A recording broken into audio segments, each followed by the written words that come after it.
I, 28F, found out last month that I was adopted and my whole life had been a lie. I grew up as an only child with my parents Mark, 58M, and Sarah, 56F, in a fairly normal middle-class household in Michigan. We weren't super rich, but we weren't struggling either. My dad worked as an accountant at a big firm and my mom was a high school teacher. My childhood was pretty good. I had everything I needed, my parents supported my education, and I never felt unloved. Growing up, I always noticed that I didn't look much like either of my parents. They both had blonde hair and blue eyes while I had dark hair and brown eyes. My mom used to joke that I was her mini carbon copy of my grandmother, my dad's mom, who had passed away when I was a baby. They even had these old black and white photos of her with dark hair and eyes that they would show me whenever I asked about it. Looking back now, I realize those photos could have been of anyone. They were so old and grainy you could barely make out the features. Every time we had biology class in school and learned about genetics, I would come home confused about how I got such different features from my parents. They always had an explanation ready. They said their grandparents had dark features, and these things sometimes skip generations. I believed them because why wouldn't I? They were my parents and I trusted them completely. When I was 16, I had to do a family medical history project for school. My parents were weirdly vague about everything. They kept saying things like our family was blessed with good health and there wasn't much to report. When I pressed for more details, my dad got irritated and said some families just don't keep track of these things. I remember feeling embarrassed in class when I had the shortest family medical history presentation. Last month changed everything. My parents decided they wanted to downsize since they were getting closer to retirement age. They planned to sell our childhood home and move to a smaller condo. Mom asked me to help her clean out the attic since there were decades of stuff stored up there. While she was going through old clothes, I was sorting through boxes of paperwork and photos. That's when I found it, a thick manila envelope stuffed behind some photo albums in a dusty box marked old tax papers. Inside were adoption papers from an agency in California. The papers showed I was adopted when I was 6 months old. But that wasn't all. There were dozens of letters from someone named Maria, my biological mother. The letter started from when I was a baby and continued until I was around 5. She wrote about how much she missed me, how she hoped I was doing well, and how she looked forward to maybe meeting me someday when I was older. My hands were shaking so bad I could barely read the letters. Everything started making sense, why I looked so different, why they were always vague about family history, why we moved states when I was young. I confronted my parents right there in the attic. Instead of apologizing or trying to explain, they got defensive. Mom started crying and saying I was never supposed to find those papers. Dad got angry and started yelling about how they were my real parents, not some teenager who gave me up.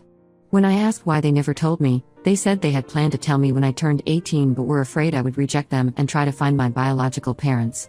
The more they talked, the angrier I got. They admitted they moved from California to Michigan when I was 5 specifically to make sure my biological mother couldn't find us. They had received letters and photos from her through the adoption agency for years but hid them all because they were scared she would try to steal me back. They even made up that whole story about my grandmother looking like me and probably doctored those old photos. I couldn't believe they had maintained this lie for 28 years. Every time I questioned my appearance, every time I asked about family history, every time I wondered why we moved states, they had looked me in the eye and lied. They didn't just hide the truth, they actively created elaborate stories and fake evidence to keep me from discovering it. I was so upset I could barely breathe. I grabbed the envelope with all the papers and left immediately. My dad tried to stop me, saying those were their private documents, but I told him they were about me and my biological mother so they belonged to me. I drove straight to my best friend Emma's apartment. She helped me go through all the papers and letters that night. My parents started calling and texting nonstop as soon as I left. The messages ranged from angry, how dare I take their private papers, to guilt-tripping, after everything they did for me, this is how I repay them, to begging, please come home so we can explain everything. I couldn't deal with any of it. Everything I thought I knew about myself and my family was a lie. The next day, I went back while they were at work and packed enough clothes and personal items to last a few weeks. Emma said I could stay with her as long as I needed. I left a note telling them not to contact me because I needed time to process everything. Then I blocked their numbers and all social media contact. It's been a month now and I'm still staying at Emma's place. My parents have tried reaching me through other relatives, but I've blocked them all too. I just can't face them right now. How do you forgive 28 years of lies? How do you look at the people who raised you and see anything but betrayal? My whole identity feels like it was built on a foundation of lies. Emma thinks I'm being too harsh and should at least hear them out. She says they must have had their reasons and they did give me a good life. But I don't care about their reasons anymore. They had 28 years to tell me the truth and chose to lie instead. They robbed me of the chance to know my biological mother and any medical history I might need. They manipulated and controlled my entire life to suit their own fears and insecurities. Am I overreacting? Should I give them a chance to explain? Right now, I just feel lost and betrayed, and I don't know what to do next. Update 1. After my last post, I spent several days reading through all the adoption paperwork I took from my parents' house. The agency was based in San Francisco, and thankfully they still existed. I was nervous about contacting them, but I needed answers.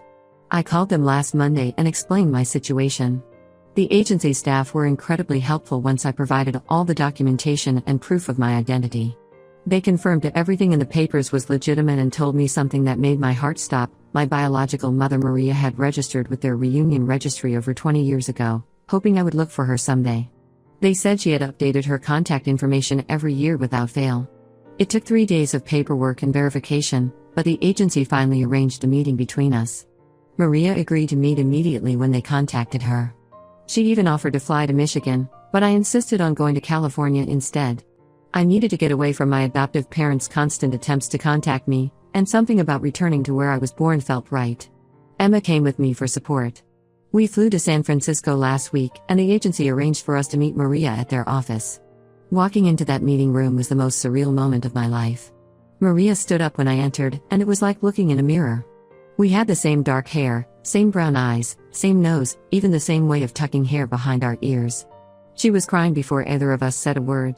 She hugged me, and for the first time in my life, I felt like I physically belonged to someone.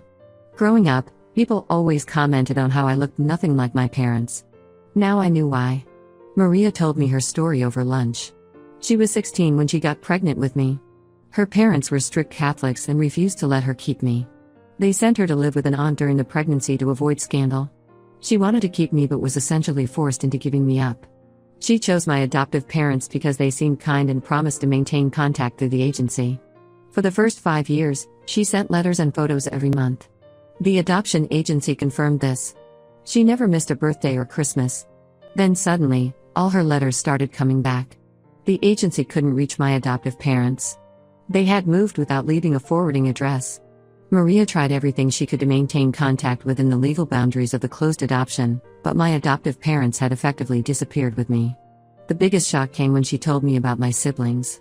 After she finished college, Maria married a man named David who fully supported her desire to find me. They had 3 kids together, Michael, 24M, James, 21M, and Sophia, 19F. David had passed away from pancreatic cancer 5 years ago. When I heard about the cancer, I felt sick. That was exactly the kind of medical history I should have known about. Maria had told all 3 of my half-siblings about me years ago. They grew up knowing they had an older sister out there somewhere. She showed me pictures of them on her phone. Michael and James looked so much like their dad, but Sophia looked just like us. It was overwhelming to suddenly have 3 siblings after being an only child my whole life. Just when things were going well, my adoptive parents somehow found out I was in California. Emma thinks they must have tracked my credit card usage. They showed up at my workplace back in Michigan, causing a huge scene when they couldn't find me. My dad was apparently yelling about ungrateful children while my mom was crying hysterically. My coworkers had to call security to escort them out. My boss called to tell me about it and was incredibly understanding when I explained everything. She gave me an extra week of emergency leave to sort things out. Their behavior only proved to me that I'd made the right decision cutting contact. They weren't sorry for lying, they were just sorry they got caught. Even now, they were only thinking about their own feelings, not how their actions affected me. They didn't care that they were embarrassing me at work or causing me problems. They just wanted control back. Maria invited me to come stay with her for a few days to meet my siblings. I agreed but insisted on getting a hotel room nearby. It felt too overwhelming to stay in her house right away. Emma had to fly back for work, but she made me promise to call her every day. Meeting my siblings was intense but amazing. Michael is a software engineer and reminds me so much of myself and how he analyzes everything. James is in college studying marine biology and has the same weird sense of humor I do. Sophia is still in high school but she's like a mini-me in personality and looks. They were also welcoming and excited to meet me. The most painful part was going through old family photos at Maria's house. She had kept photos of my siblings at every age and it hurt to see all the moments I missed. But what really broke me was finding out that she had kept a photo album just for me, filled with all the school pictures and update letters my adoptive parents had sent during those first 5 years. She had treasured those few glimpses into my life while my adoptive parents had hidden all traces of her from me. I'm heading back to Michigan tomorrow. I need to figure out what to do about my adoptive parents and their increasingly erratic behavior. But at least now I know where I came from. I have a whole new family who wants to know me, not control me. Maria gave me her mother's old recipe book and said it was always meant to be mine. It's the first thing I've ever owned that came from my biological family. I don't know what happens next, but for the first time since finding those adoption papers, I feel like I'm not alone. Update 2: Things have gotten so much worse with my adoptive parents since my last update. After I returned from California, they escalated their attempts to contact me. They started showing up randomly at Emma's apartment building, sometimes sitting in their car for hours just waiting. Emma's neighbors got so concerned about the strange car always parked outside that they called the police twice. They also kept coming to my workplace despite the previous incident with security. My boss had to threaten them with trespassing charges. They even somehow got Maria's contact information and started harassing her through phone calls and emails.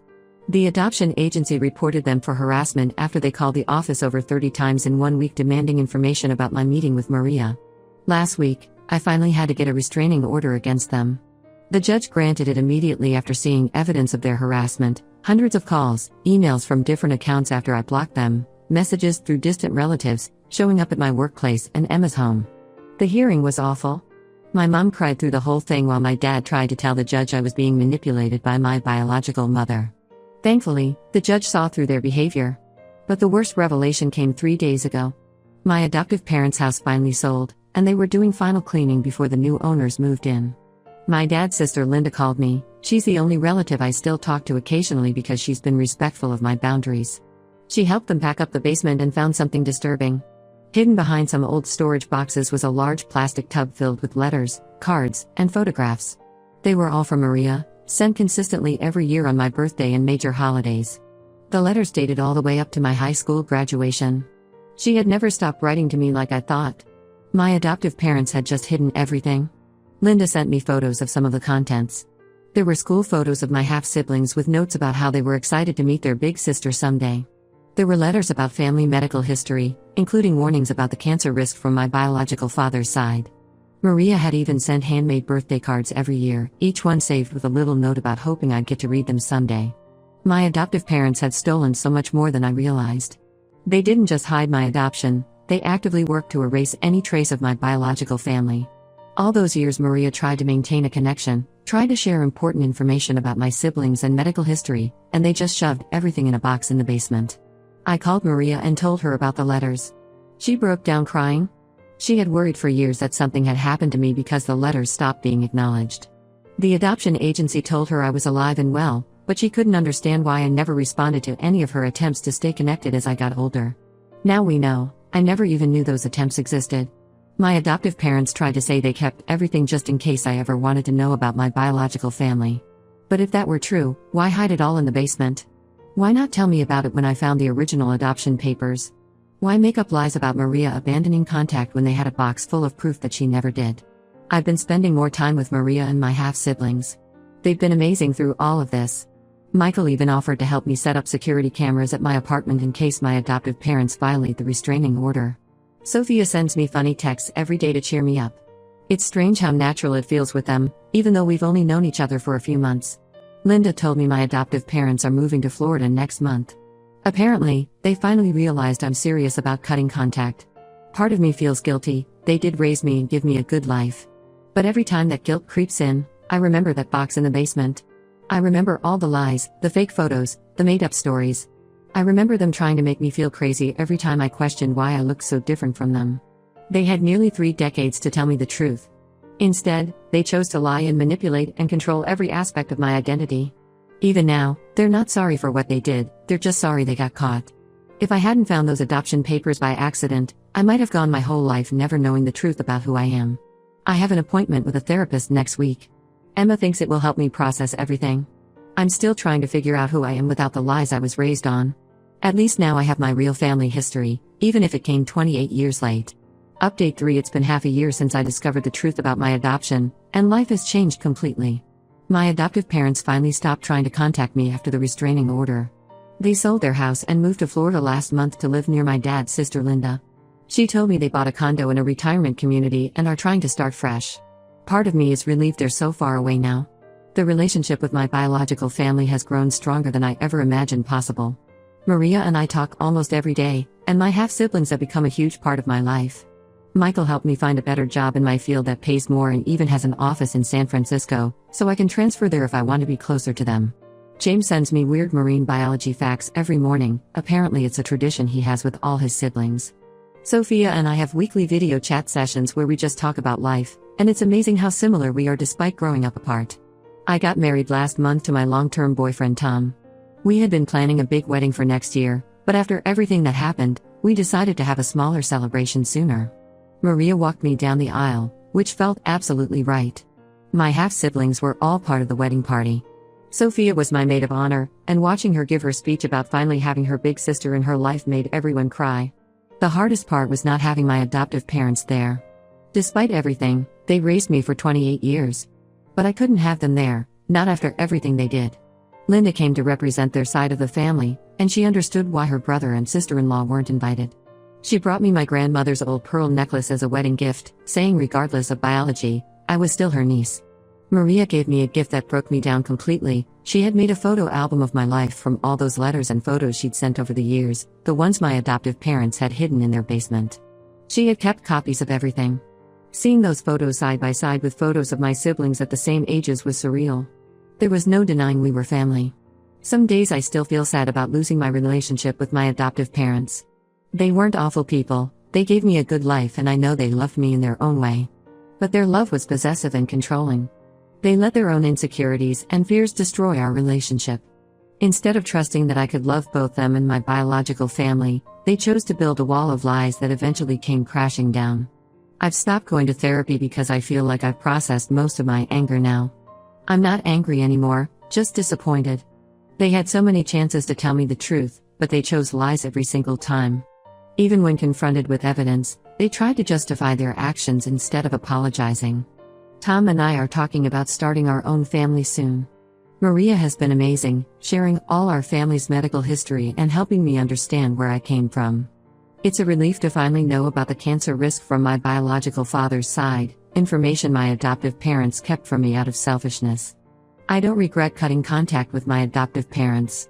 They made their choices for 28 years and now I'm making mine.